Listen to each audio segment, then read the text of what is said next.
Now we're going to be joined online by Aaron McEwan. Aaron is from Gartner, and he is a behavioral scientist, psychologist, and futurist, and he was named a top 100 global HR influencer and one of the 5 HR leaders to follow in 2022. And he believes in radical flexibility. It's Aaron McEwan. Thank you.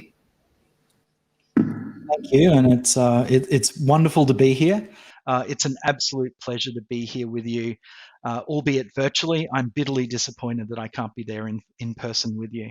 But I'll get things started really quickly. I'm here to talk about radical flexibility and how this could be one of the major solutions to what's being called the Great Resignation or the Great Reset, or any number of different ways that we're describing one of the biggest movements of talent that we've ever seen. And what a place to start, other than to say that every so often we do experience something seismic that happens to change entirely the way that we work.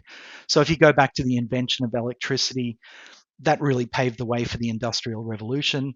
The invention of the internet, of course, paved way for the digital revolution. And the global pandemic that we're all still experiencing is certainly paving the way for what we call the hybrid revolution, or the revolution towards hybrid work. But one of the things that I say to our clients all of the time is, remember that pandemics don't just change the way that we work, they actually fundamentally change societies. And what I mean by that is, if you take something like the Black Plague that impacted Europe, it essentially ended 300 years of feudalism, which was the dominant social, political, and economic structure of the time. So what was a European-wide pandemic led to a European-wide labor shortage, which then led to the toppling of kings and monarchies, and essentially you could argue paved the way for modern democracy as we know it today. So of course, what we're living through right now is a global pandemic, which has led to a global labor shortage. And I'll talk a little bit more about that global labor shortage in a moment. So the point I'd make here is that in 50 years' time, I don't think we're going to be talking about the Great Resignation. What I think we'll be talking about is that the pandemic reshaped people's relationship with work itself. And so the Great Resignation is really just an acute symptom and an early symptom of something which is much deeper. You'll see a little bit of data here that supports this from an early perspective. So at Gartner, we surveyed and interviewed around 3,500 employees globally. And what they told us was that in terms of their shifts in attitude as a result of the pandemic, overwhelmingly, the pandemic made them rethink the place that work should have in their lives. It made them long for something bigger. It certainly changed their perspective on the location of where they work, and I'll talk much more about that in a moment. But it changed their expectations towards their employer. It allowed them to save money, to make bigger life changes, and it made them want to think very differently about their contributions to society. So the point I'd make here is that this global labor shortage is really starting to make people think very differently about their work. But underneath that is an existential crisis, or an event that made people think about the fragility of their lives and their relationships. So as a result, they're really thinking about, well, where does work fit in my life? And how do I spend my time? Who do I spend it with? And what is the value of the time that I spend on the planet? So as I said, in the short term, it's showing up in this thing that we call the Great Resignation. So we know that right across the board, globally, in almost every country around the world, organizations are struggling to meet their talent needs. So you'll see on the left here, it's taking about 18% longer today to fill a role that becomes open. And we've also got just under half of organizations globally concerned, and significantly concerned, about turnover in the next few months. And probably what's even more concerning is on the right-hand side, you see here that 16% of workers frequently think about quitting their jobs or leaving their companies when they experience stress. And let's think about just how much stress people have experienced recently. So we've been through this global pandemic. It's completely changed the way that we work, But it's also changed the way that we relate with each other. We've experienced lockdowns. For many of us, we've experienced loss of income, loss of livelihood. We may have even lost people that we loved. So it's been a huge upheaval. And of course, now off the back of this, just when we thought that we were getting it under control, it's starting to show up again, particularly in China. And so there are concerns that another variation will spread around the world. And the kind of thing that we talk about with particularly epidemiologists is that these pandemics tend to come in 4 waves. So the first wave is the direct impact of the virus on people's health and loss of life. The second wave is the secondary impact on the healthcare system as it readjusts to kind of deal with the first wave. The third wave is the impact of untreated chronic illness due to the pandemic soaking up all of the other resources. But the fourth wave, which is the longest and arguably the most impactful, is the psychosocial wave. So this is the impact on people's mental health, burnout rates, and all of that accumulated trauma that people experience through this global, as I said, existential crisis. So that's where employees are at today. They're burnt out. They're struggling with a whole range of issues that are related to both changes to the way that they work, but also changes to the society and the way that they live. So the way that this is showing up is this kind of once in a generation, maybe once in a lifetime, but arguably once in a millennium landscape or talent landscape that is unlike any other hyper-competitive market that we've experienced before. We've been through hyper-competitive markets before, but not one where we've got competition across every talent segment. So we used to worry about engineers or digital talent or technology workers. But today it's as hard to find a fruit picker, an agricultural worker, a fast food worker, a construction worker, as it is to find an artificial intelligence engineer. So we've never seen such competition across all aspects of the market. The scale is also bigger as well. So we're seeing this combination of huge demand happening at the same time that we have unprecedented levels of turnover.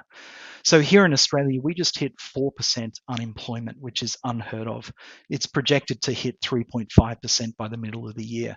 But at the same time, we're experiencing some of the highest rates of turnover that we've ever seen in this country. And a similar situation there you'll see in the United States on the right-hand side. But the big one, and that's what I mentioned right at the beginning, is that we're not just competing with other organizations for talent today. We're competing against career changes, tree changes, sea changes, the tiny houses movement, digital nomads, alternative employment models, the lie flat movement in Asia. So the bottom line here is that people are really thinking deeply about what they want from work and their careers and their lives, and that's what we're competing for. So it's making things incredibly difficult, and you'll see here that it's a global problem as well. So there's not one market anywhere in the world that we can see that this problem doesn't really exist, particularly when we look at wealthy industrial countries. So you'll see the US 106% increase in job vacancies, Australia almost 50%, Singapore 115, Hong Kong 74, the UK 106%, and New Zealand 34%. So this is a global phenomenon. And in fact, Korn Ferry are predicting that by 2030, this global talent shortage will cost around $8.5 trillion in lost revenue. So there's huge appetite to solve this talent problem. But in order to solve it, we have to understand what it's really about. It's not people leaving the workforce. It's people wanting something different from work and wanting something different from their lives.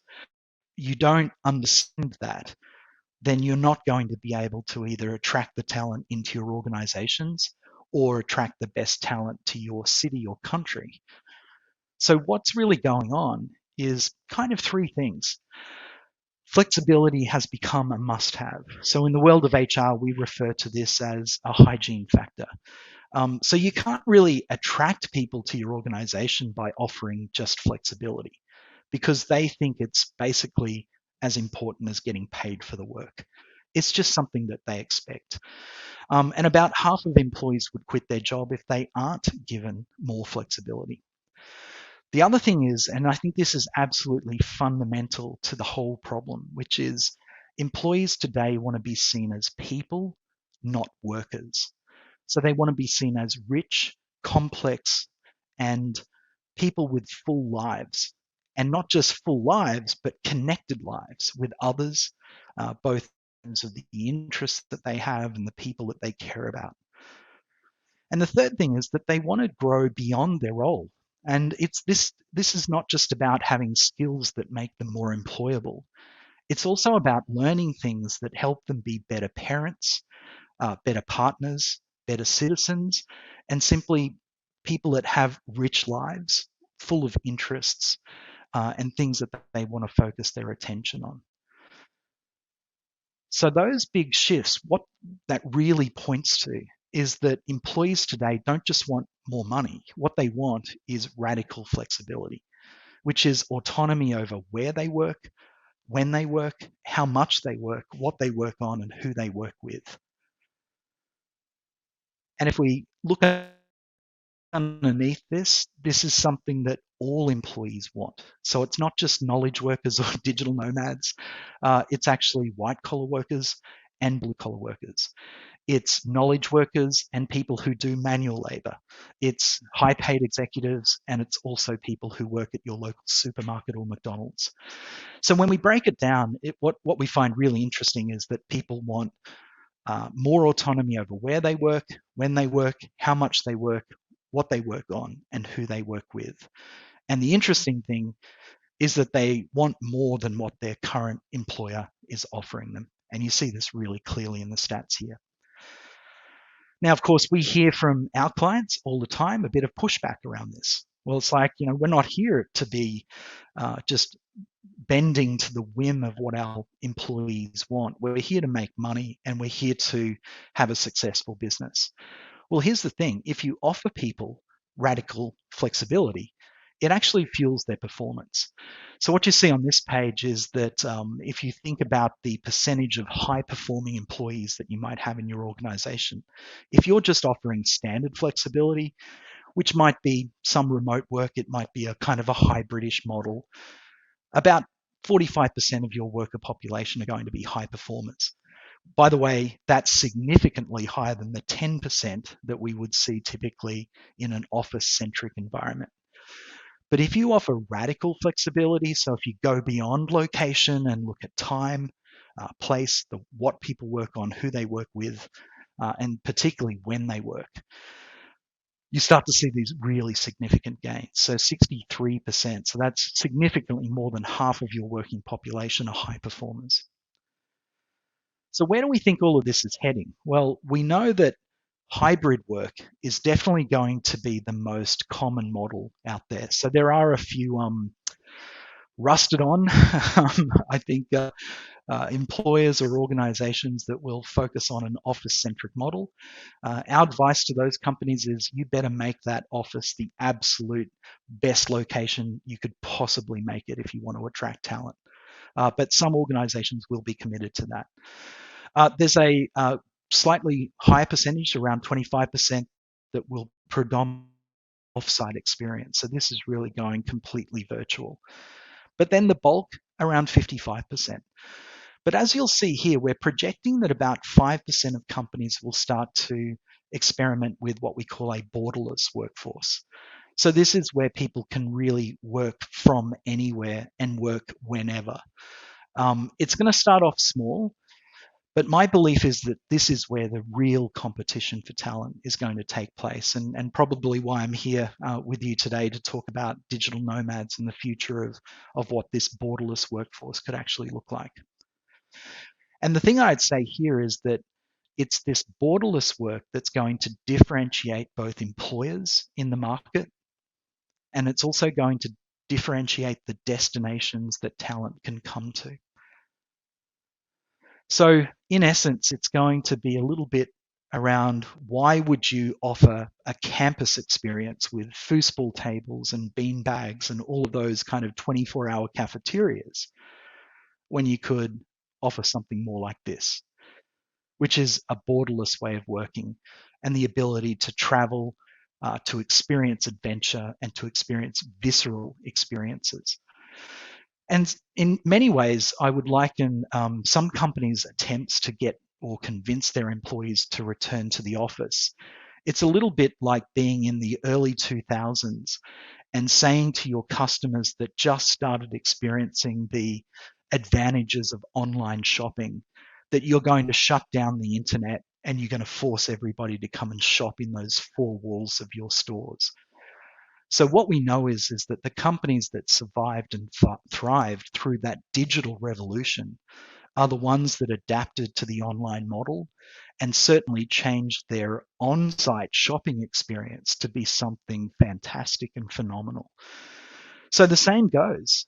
If you're an employer and or a destination, if you're going to attract your talent, this might have some appeal, but I think in a borderless world, this is going to have significantly more appeal. So what is this borderless model going to look like? Well, I thought I'd share with you kind of 4 ways that I think this is going to shape up. So the goal here is to create differentiated value through radical flexibility.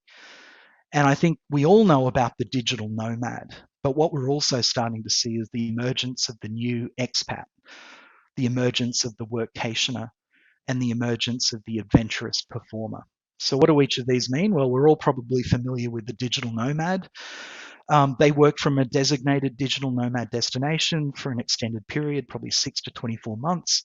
The focus there is probably more about immersion in the location's culture. So it's an opportunity to experience living and working in an exotic location. It's going to have appeal to independent individual contributors, so tech workers and professionals and other people that aren't necessarily tied down by family or by commitments to their home location. Visas, taxation, right to work legislation, and insurance are important things to work out to make this work. And from a destination perspective, well, if people are going to live and work there in a semi-permanent way, well, you've got to create working hubs, you've got to provide semi-permanent accommodation, and you've got to provide decent and reasonable transport options. Then we've got the new expat. So this is one of the more interesting models.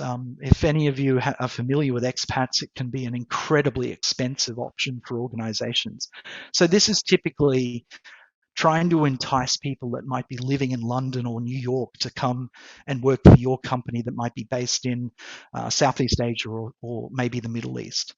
So this new model is, rather than asking people to pick up their entire family and move from New York, for example, this is going to be mostly working from home. So you stay in New York, but you visit that international office for around 6 to 10 weeks per year. The focus is on immersion in the company culture. The family is encouraged to join you, but they get put up in a luxurious vacation setting. This is going to appeal to established managers and executives, and those with established families and roots in their home locations. There are some limited visa and tax issues, but not ones that are insurmountable. And perhaps most importantly, it's significantly less expensive, and it minimizes the disruption to family, particularly the career of partners and the schooling of children.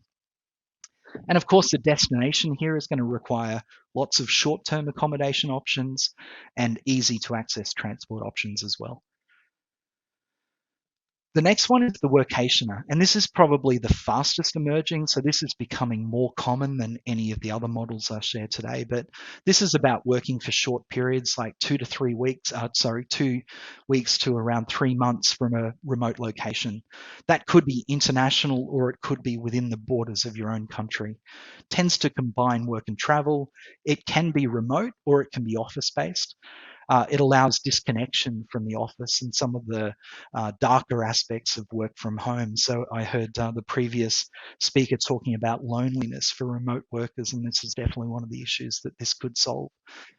It does appeal to all employees, but particularly those that might have distant family. So one of the most common examples is somebody living in Australia and working in Australia that has relatives or family in another location. And what they might want to do is go and live and visit those family members for a short period of time to reconnect with them and then come back to work. So generally speaking, there's no visa or taxation issues here unless it's an international option. Limited disruption to the teams that they work in, limited infrastructure implications or considerations if you're a destination. And then the final one, which is one that I think is probably one of the most interesting, is the adventurous performer. So this is a person who works from maybe multiple locations throughout the year. They travel specifically to take part in adventure, sport, hobbies, or performing arts. So think about a triathlete that wants to engage in international competition.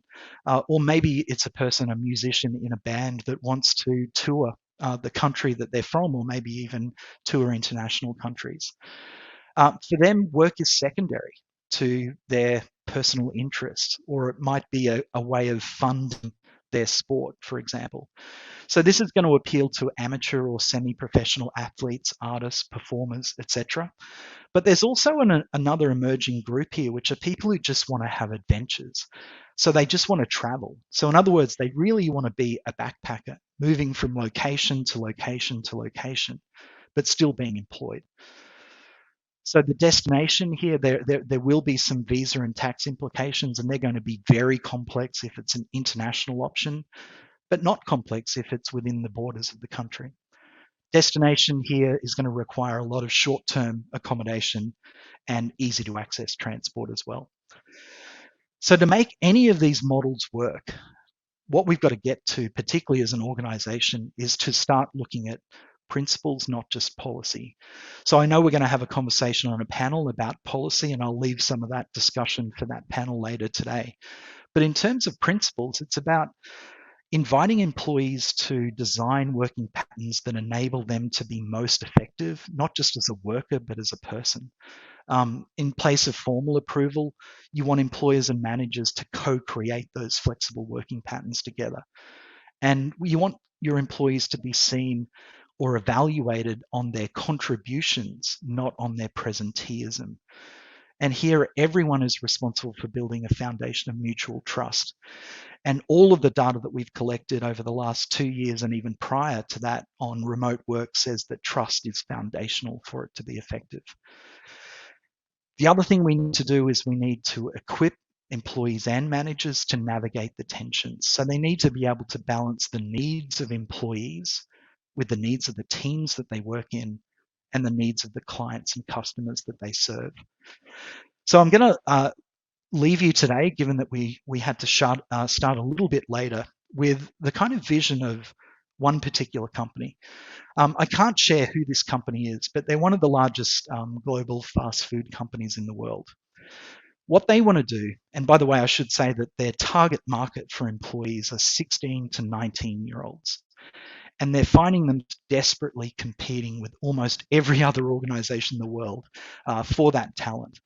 So they constantly or chronically are understaffed, and that's creating disruption to not just their growth plans, but also their ability to simply serve their customers. So they want to create differentiated value through radical flexibility. And what they're doing is setting things up so that those employees can work from any location that they have in the world.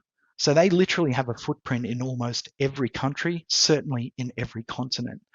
So if you're a 16 to 19-year-old and your goal is to travel and experience adventure and see the world, this company wants to offer you a way of doing that and being employed the whole time. They also recognize that if they're going to have employees working all over the world, well, they're going to need a way of getting there, right? And so one of the things they're considering is for every hour they work, they put $1 into a travel fund.